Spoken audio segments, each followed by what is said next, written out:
Naquele tempo, os apóstolos reuniram-se com Jesus e contaram-lhe tudo o que haviam feito e ensinado. Ele lhes disse: vinde sozinhos para um lugar deserto e descansai um pouco. Havia de fato tanta gente chegando e saindo que não tinham tempo nem para comer. Então foram sozinhos de barco para um lugar deserto e afastado. Muitos os viram partir e reconheceram que eram eles. Saíram de todas as cidades, correram a pé e chegaram lá antes deles. Ao desembarcar, Jesus viu uma numerosa multidão e teve compaixão, porque eram como ovelhas sem pastor. Começou, pois, a ensinar-lhes muitas coisas. Palavra da salvação. Então, caríssimos irmãos e irmãs, no Evangelho de domingo próximo passado, nós vimos Jesus Cristo enviando os seus apóstolos para a missão e fazendo aquelas admoestações e recomendações de praxe, sobre as quais nós tivemos a oportunidade de refletir um pouco mais. Hoje, eles estão de volta da missão e, por assim dizer, prestam contas a Jesus Cristo dos primeiros frutos que conseguiram lograr do trabalho que fizeram na sua jornada missionária. O curioso é que tanto domingo passado quanto hoje o Evangelho começa falando em ensinamento. Hoje a mesma coisa. Primeiramente em relação aos apóstolos, que ensinaram ao povo de Deus, e depois em relação a Jesus Cristo, já para fechar o Evangelho, que Jesus Cristo continuava ensinando o tempo inteiro. E aí a gente confirma aquilo que disse para vocês reiteradas vezes, especialmente domingo passado, que a missão de Cristo de alguma forma sintetiza a nossa. Nós estamos aqui para ensinar, mas só ensina quem é capaz de aprender. Então a gente está aqui para aprender e para ensinar, e depois aprender de novo e repartir outra vez mais, partilhar novamente. E nessa troca a gente vai dando aquilo que vai recebendo e vai recebendo aquilo que não tem. Aí as pessoas que recebem de nós crescem e nós que recebemos delas também crescemos. É assim que a vida é composta. É nesse ritmo que a vida é feita, num aprendizado que só tem começo, mas não tem fim. E nós precisamos entrar nessa jornada exatamente com essa consciência, com essa convicção e com esse desejo de realizar essa tarefa da melhor maneira possível. E eu dizia para vocês que tudo na vida ensina, absolutamente tudo. Mesmo os acontecimentos mais aborrecidos, mais difíceis de serem absorvidos e acolhidos como nossos, aqueles que terrivelmente mexem conosco e nos trazem alguma dose maior ou menor de sofrimento, também essas coisas têm lugar na nossa vida e existem não por acaso, fortuitamente, mas para nos trazer uma lição e aflorar em nós essa dimensão pedagógica e educativa na relação com tudo o que existe. Não só coisas e acontecimentos, mas sobretudo pessoas. As pessoas que aparecem em nossa vida, que vão surgindo a cada dia diante de nós, de perto ou de longe. Não importa o valor negativo ou positivo que nós atribuímos a tais pessoas, elas estão aí para nos ensinar, para nos dizer alguma coisa, para puxar nossas orelhas para alguma realidade, chamar-nos a atenção para algo que talvez nos incomode, nos perturbe recorrentemente. E a vida às vezes se utiliza dessas estratégias não muito agradáveis para que nós possamos, através delas e somente através de coisas assim, abrir definitivamente os olhos para essa mesma vida. tudo nos ensina e todos também. Isso me faz recordar aquelas 2 de 4 leis da chamada espiritualidade hindu, que é muito antiga, milenar. E uma dessas leis diz assim: aconteceu a única coisa que poderia ter acontecido. Às vezes a gente fica com muito si na cabeça. Mas se eu tivesse ido, se eu não tivesse ido, se eu tivesse feito, se eu não tivesse feito, se eu tivesse levado, se eu não tivesse levado, se eu tivesse dado o remédio, se eu tivesse tirado o remédio, não acontecia isso mais alguma coisa. Aconteceu exatamente o que estava de alguma forma dentro da planilha dos acontecimentos. Se não fossem esses acontecimentos aparentemente ruins, seriam outros. Então apenas teríamos uma substituição nessa alternância incorrigível, dinâmica da própria vida. Então não fiquemos enganchados, amarrados, encarcerados num monte de si e mais si.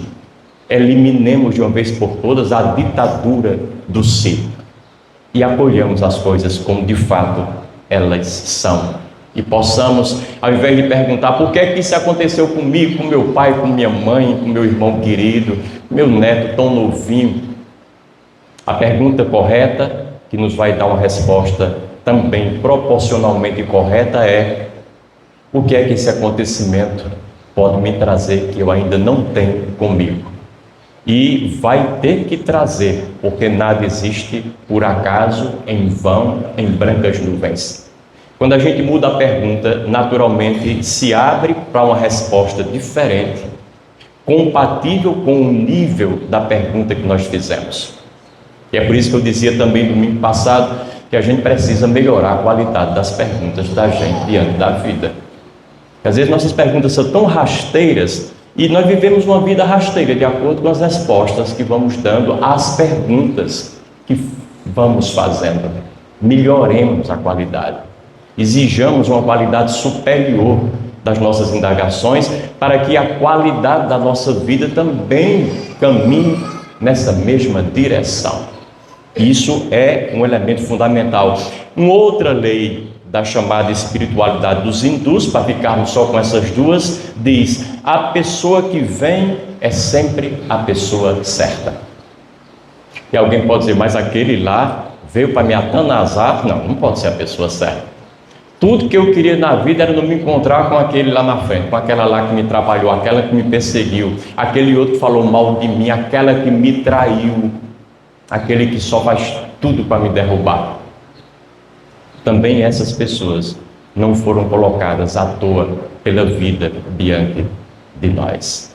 Evitemos ser seletivos demais, no sentido de só trazer para perto da gente aquilo que nos interessa e aqueles que nos são favoráveis. Estejamos abertos e à altura da vida do jeito que ela vem e chega no nosso colo, no nosso peito, na nossa cabeça.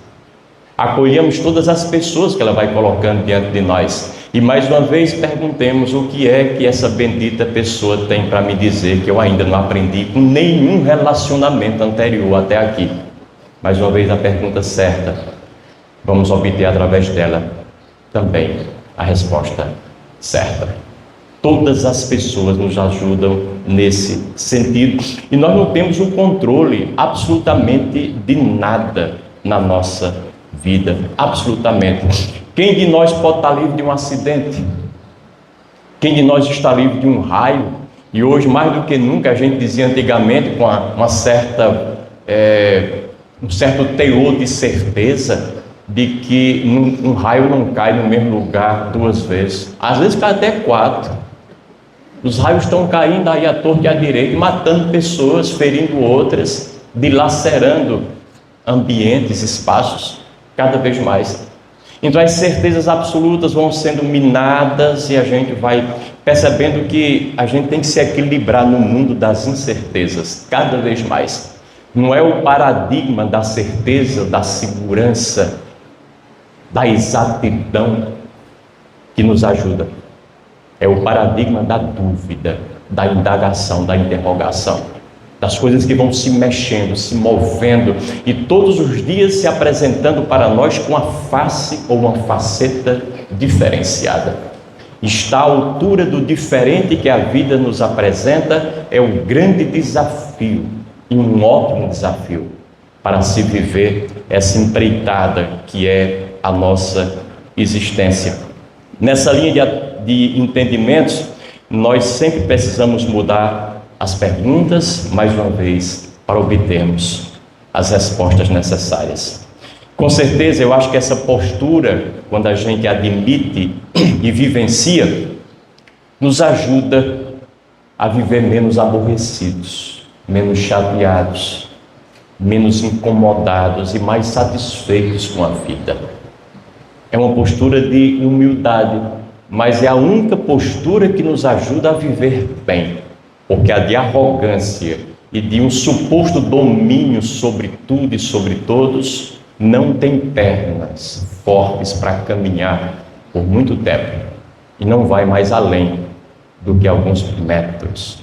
E é preciso que não tiremos isso da nossa cabeça. Por outro lado, veremos logo que aquilo que nos acontece de bom ou de ruim não é o mais importante.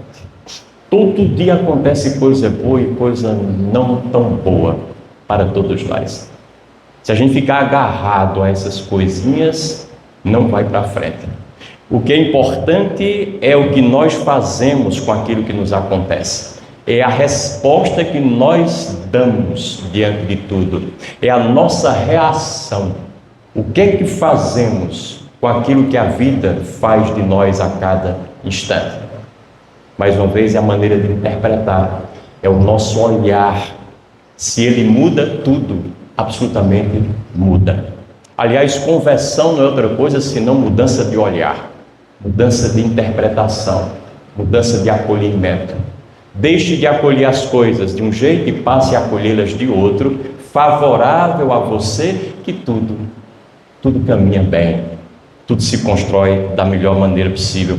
Aliás, não existe o bom e o mal. Se a gente for olhar direitinho, a rigor não existe bom e ruim. Existem as coisas do jeito que elas são.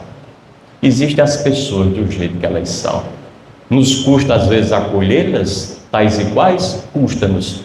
Mas elas são daquele jeito. E até para a gente pleitear uma possível mudança, ainda que seja pequenininha, temos de partir do pressuposto da aceitação da vida como ela é. Só quando eu aceito é que eu posso dar passos para frente. Senão, eu fico sempre no mesmo lugar. Então, a nossa atenção é o nosso estado interior, é a recepção que nós fazemos de tudo que nos vai ajudar ou nos vai atrapalhar no nosso viver. Para uma pessoa que está muito atenta e tem plena consciência das coisas, está aberto a tudo, a morte de uma lagarta é só a morte de mais um bichinho na natureza. Mas uma pessoa bem atenta, bem consciente, com os olhos muito abertos, a morte de uma lagarta é o nascimento da borboleta. Muitos de nós ficamos na morte da lagarta. Nunca deixamos que a borboleta nasça e que possa não só rastejar como fazia a sua antecessora na condição anterior, mas alçar voos, os maiores, melhores e mais abençoados possíveis. É uma escolha que a gente vai fazendo. Claro, nem sempre uma escolha muito consciente, mas precisamos lançar um lampejo de luz, de racionalidade, de inteligência e de consciência às escolhas que nós fazemos a cada instante. E o Evangelho continua dizendo: havia tanta gente chegando e saindo que eles não tinham tempo nem para comer. E eu chamo a atenção de vocês para isso. Esse é uma espécie de retrato da vida que nós levamos hoje, sem subtrair e sem acrescentar absolutamente nada. Nós não temos tempo para nada. E é claro, o Evangelho faz essa denúncia importante. Quando nós não temos tempo nem para comer, algo de muito errado está acontecendo na nossa vida. Esse é um sintoma que deve ser escutado, deve ser percebido. É uma coisa palpável, tangível, não é uma coisa abstrata. É algo que a gente pode pegar nele e andar para frente, fazendo as alterações necessárias a partir da denúncia que esse sintoma nos faz. E quando apenas engolimos, e quando fazemos isso sem sentir, sem saborear, sem sequer mastigar, não porque eu não tenho tempo, é uma verdadeira tragédia. Uma verdadeira tragédia. Lembro-me de uma história que eu achava muito interessante. Na Espanha, tinha lá uma cidade, tudo é turístico, uma cidade turística, e aqueles restaurantes de beira de estrada, e comida ligeira, comida rápida, onde os ônibus param ali em 15, 20 minutos, as pessoas comem qualquer coisa e vão embora. Mas havia um restaurante tradicional mais para dentro, para o interior da cidade, e algumas pessoas ficaram sabendo desse restaurante. Então, ao invés de pararem os ônibus ali, que seguiam para outros lugares, eles entravam um pouquinho ali, 2, 3 ruas, e iam para aquele restaurante famoso. E a comida era muito boa, muito bem preparada, com tempo, quase por devoção. E aí a dona do restaurante, depois de algum tempo, um ônibus turístico passava, outro parava, e ela ficou ali no balcão, pessoalmente, para além dos seus funcionários. E aí quando chegava muita gente no balcão pedindo comida, uma refeição, um almoço, olhava o cardápio, dizia: olha, eu queria o almoço aí, isso. E ela perguntava àquela pessoa: você está vindo no ônibus que parou aí agora? E a pessoa disse: sim. Então o senhor só tem direito a um sanduíche.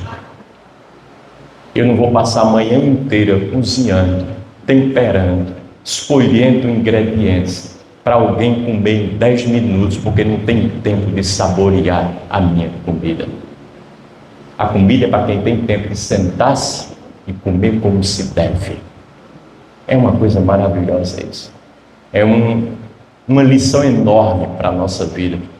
Quando a gente vai para a casa de alguém, mesmo na casa da gente, e senta na mesa e vai devorando em 10 minutos, porque diz: não tenho tempo, eu tenho um compromisso, a gente está desrespeitando frontalmente quem esteve durante 2, 3 horas na cozinha preparando aquele alimento. Ela podia muito bem dizer: não vou preparar nada, porque eu também não tenho tempo. Mas faz. Se os outros fazem a parte deles, façamos também a nossa parte. É a resposta mínima, eticamente falando, que nós podemos dar diante daquilo de bom que nós recebemos. Então aqui está aquilo que caracteriza a nossa vida hoje: correria, pressa e falta de tempo. Por quê? Porque precisamente nós padecemos dessa doença de excessos nas nossas tarefas, nas nossas atividades. Muita coisa a gente agarra para fazer. É claro, não vai ter tempo hábil para realizar essas coisas também de forma satisfatória. É a história daquele piloto que estava voando, e aí lá pelas tantas ele acorda os passageiros dizendo: senhoras e senhores, eu tenho 2 notícias para dar-lhes. A primeira não é muito boa, mas a segunda é maravilhosa. A notícia ruim é que nesse exato momento nós perdemos contato com a torre lá embaixo e não sabemos nem onde estamos, nem para onde vamos. Agora, a boa notícia é que a aeronave está em perfeitas condições e nós estamos voando a toda velocidade. Nossa vida é assim. A gente está voando numa velocidade imensa, mas perguntar onde é que você está e para onde é que você vai, a gente vai ter dificuldade de responder. Porque efetivamente a gente perdeu esses referenciais, infelizmente. O pior é que quando você vê todo mundo correndo, você começa a correr também. Ninguém está satisfeito e tranquilozinho quando está todo mundo correndo, fazendo uma coisa, pegando outra, e você não. Dá uma impressão de que a gente é um inoperante, um inútil, de que a gente não está honrando o tempo da gente, porque todos os outros estão fazendo isso, por que é que eu não estou fazendo? A gente começa por imitação a fazer o que todo mundo faz. É a chamada teoria do engate. Essa teoria é maravilhosa, ela foi testada e comprovada muitas vezes, se você pegar 2 relógios de pêndulo, daqueles relógios antigos de parede, e colocar na mesma sala, no mesmo ambiente, um pertinho do outro, ainda que no começo eles estejam pendulando em ritmos próprios, cada um no seu, diferente do outro, depois de algum tempo, vá lá, eles estão pendulando no mesmo ritmo. Eles se igualam, se equivalem. Isso se aplica muito mais e melhor a nós. Nós pegamos os ritmos uns dos outros. Se o ritmo da maioria é um bom ritmo, nós entramos, graças a Deus. Mas se não for, nós estamos lixados. E é muito importante que a gente tenha a consciência crítica para fazer essa avaliação. Esse ritmo me ajuda ou me atrapalha? Me coloca mais perto do alcance dos meus objetivos ideais, ou pelo contrário, está me distanciando léguas e léguas daquilo que eu quero para mim de verdade? A resposta de cada um é a baliza de cada um. É o que vai determinar o que cada um vai viver e corrigir na sua experiência.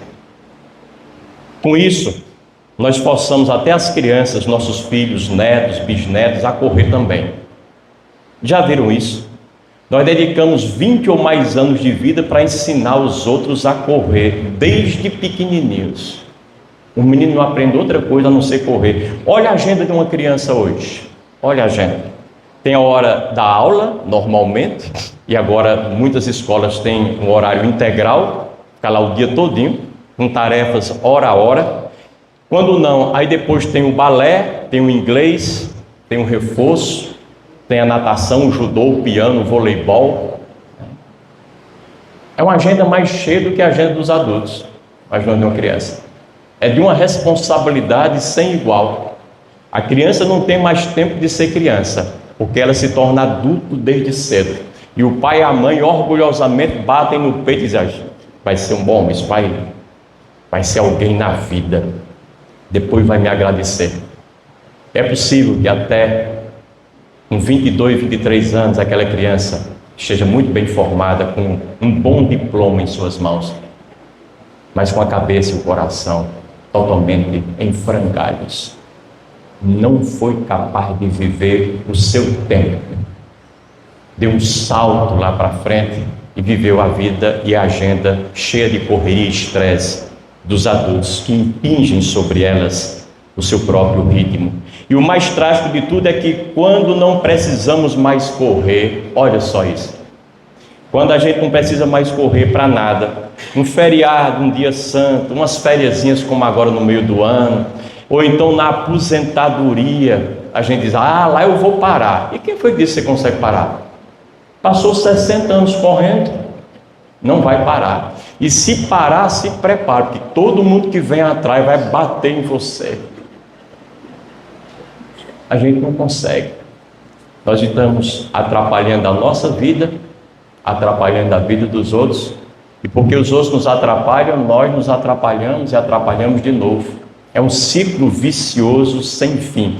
Qual é a proposta de Jesus? E aqui é o que nos interessa no Evangelho: venham sozinhos para um lugar deserto e afastado e descansem um pouco. Essa é a proposta do Cristo. É isso que todos nós precisamos: colocar o pé no freio desse carro que não nos leva a lugar nenhum. Respirar, sentir a vida, solvê-la, degustá-la, nas minúcias, nos pormenores, nos detalhes, porque é nessas coisinhas pequenas que ela vai se construindo, que ela vai ganhando sentido para nós, e não nas coisas maiores que nós ambicionamos intelectualmente. Tem um livro, para quem gosta de uma boa leitura, que é A Essencial Arte de Parar, do David Kuntz. É um livro que vale a pena ser lido, tem uns 20 anos de publicação. Aliás, muitas vezes nós corremos de um lugar para outro, de uma situação para outra. Ora mudamos de emprego, mudamos de esposo, de esposa, de carro, de casa, e dentro de casa mudamos os móveis, não sei quantas vezes. Por quê? No fundo, nós não temos coragem de mudar a nós próprios. Aí ficamos dando rodeios, fazendo rodeios, rodopiando em torno de coisas periféricas. E passamos a vida perdidos nisso, envolvidos com isso, demasiadas vezes.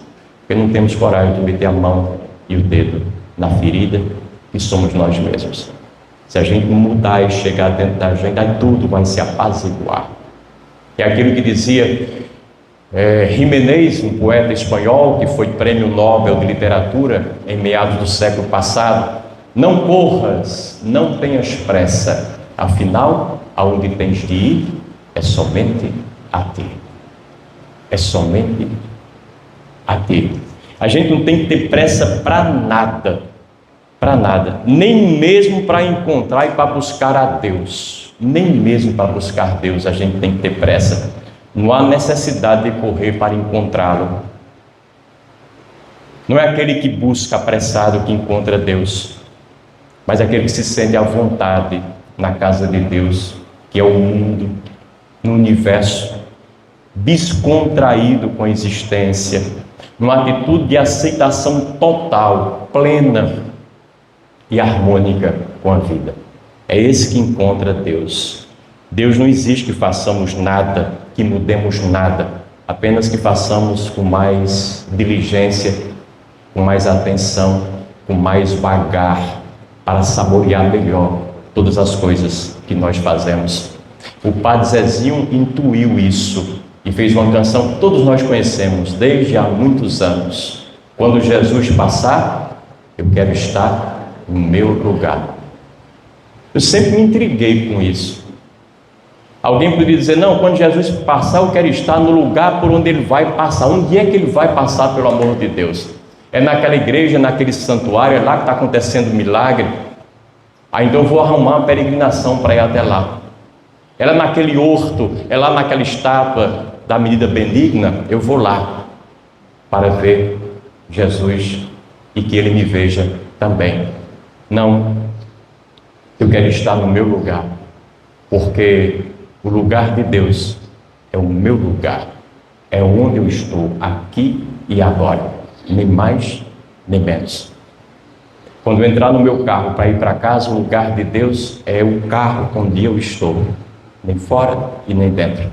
Se eu tiver a graça de chegar em casa daqui a pouco, depois da missa, é lá que Deus está, é lá o meu lugar. E é lá que eu tenho que resolver a minha vida com todas as demandas que ela me trouxer e me apresentar. Ser digno e estar à altura do lugar onde a vida nos coloca é o maior desafio para se viver. Mas é um bom desafio, é um agradável desafio. E tudo aquilo de bom que a gente vai conseguindo enquanto resultado nos vai animando para buscar mais profundamente a realização dessa meta. Que Deus nos ajude. Louvado seja o nosso Senhor Jesus Cristo.